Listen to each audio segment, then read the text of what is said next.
जय बोलिए देवादेव श्री 1008 श्री नेमिनाथ भगवान की। जय बोले संत श्रोमणी आचार्य गुरु विराग सागर जी महाराज की। जय बोले परम पूज्य श्रवणाचार्य आचार्य भगवान 108 श्री विशुद्ध सागर जी महाराज की। जय बोले मम दीक्षा गुरु परम पूजनीय गणनी श्रवणी आरिका 105 विवाह श्री माता जी की। वंदना माता जी जब एक आचार्य अपने शिष्य को अपना पद सौंपते हैं तो क्या उनके मन में, शिष्य के मन में कोई भावुकता उत्पन्न होती है या उनके मन में ऐसे क्या भाव आते हैं या फिर वो विरक्त हो जाते हैं उस क्षण में? जब किसी शिष्य के ऊपर भार आता है ना तो वह शिष्य भावुक होता है, ना ही उसके अंदर कोई भावुकता दिखती है। एक वो शिष्य अपना कर्तव्य मानता है। जिस प्रकार पिता के जाने के बाद कोई बेटे के ऊपर अगर घर परिवार का भार आता है तो उस समय, उस क्षण ऐसा तो लगता है कि इस भार को हम कैसे संभालेंगे, लेकिन वे अंदर ये भी सोचता है कि जब पिता के जाने के बाद अब जो आगे की पीढ़ी, आगे का परिवार है, इसको मुझे ही संभालना है। ऐसे ही आचार्य भगवान ने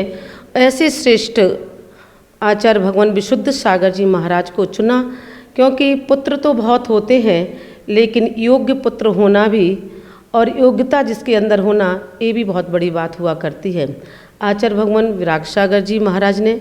इतने सारे शिष्यों में उनसे स्वयं से दीक्षित दिए हुए 250 शिष्य, और उन्होंने स्वयं अपने कर कमलों से 8 आचार्य महाराज को बनाया, उपाध्याय महाराज बनाए, गणनी माता जी बनाई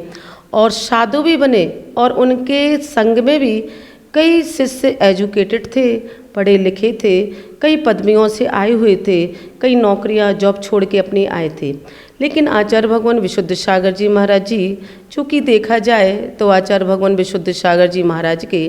प्रथम शिष्य थे और उनकी योग्यता को देखकर, जिनका जिस तरह से जितने साल आचार्य भगवान ने उनकी दीक्षा को दिए, मेरा ऐसा मानना है कि ऐसा एक भी साल नहीं गया कि जिसमें आचार्य भगवान विशुद्ध सागर जी महाराज की प्रभावना नहीं हुई। और प्रभावना तो सब लोग कर लेते हैं, एक पंडित भी कर लेता है, एक डॉक्टर भी अपनी प्रभावना कर लेता है, टीचर भी लेक्चर दे के अच्छी प्रभावना कर लेता है, कई कोचिंग चला के प्रभाव। लेकिन आचार्य भगवान की प्रभावना के साथ साथ उनका चारित्र, उनका तप, उनकी चर्या एक अद्भुत देखी जाती है। जब तक आचार्य भगवान विद्यासागर जी महाराज इस धरती के देवता थे और स्वयं उन लोगों ने खुद,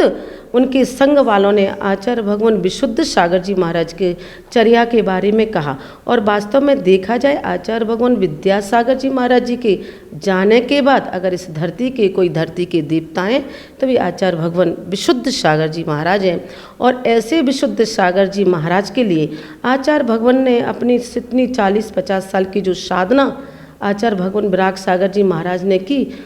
उनने उतनी साधना के एक एक मिनट में, एक एक क्षण में आचार्य भगवान विशुद्ध सागर जी महाराज के बारे में सोचा होगा। जब वो 3 टाइम की सामायिक करते होंगे तभी आचार्य भगवान विशुद्ध सागर जी महाराज का स्मरण आया होगा, वरना ऐसा हो नहीं सकता कि कोई शिष्य के बारे में आचार्य भगवान विराग सागर जी महाराज जी जो समाधि संलेखना के निकट हैं और निकट की ऐसी परिस्थिति में जिनको हार्ट में पेन हो रहा है और उस समय अपन अच्छी अपनी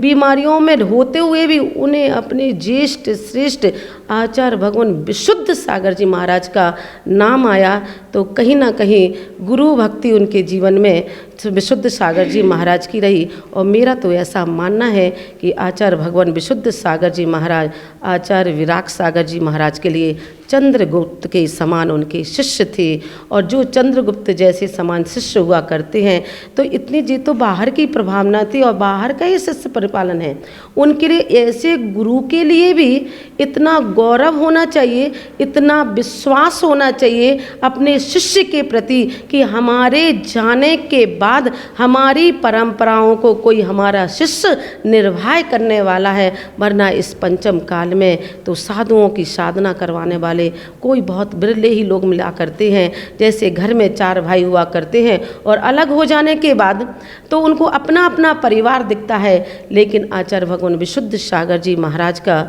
ऐसा कोई भाव नहीं था, ना तो वो भावुक हुए, ना वो भावुकता में आए, ना उन्हें अपनी प्रभावना के बारे में लग रहा है। उनको तो ऐसे लगा कि जैसे पिता अपने बड़े पुत्र के लिए अपना परिवार सौंप के जाते हैं, वैसे ही वो ही आचार्य भगवान विराग सागर जी महाराज आचार्य भगवान विशुद्ध सागर जी महाराज के लिए पिता तुल्य थे, गुरु थे, और उनने उनको योग्य समझा। हमारे संघ के वो ज्येष्ठ और श्रेष्ठ साधु थे, और तपचर्या में आज उनका सभी दिशाओं में यशगान गाया जा रहा है। आज इतना बड़ा पट्टाचार महोत्सव इस इंदौर की धरा पर, इस गर्मी में, भीषण गर्मी में, हजारों किलोमीटर दूर से, जहाँ से एक एक स्थान से एक एक साधु आ रहा है, और हम लोगों के संघ के अलावा 3 परंपराओं के और आचार्य महाराज जिनके पट्टाचार में शामिल हो रहे हैं, और ऐसे भी साधु हो रहे हैं जो महान आचार्य, जो विशुद्ध सागर जी से बड़े आचार्य हैं, आचार्य पुष्पदंत सागर जी महाराज,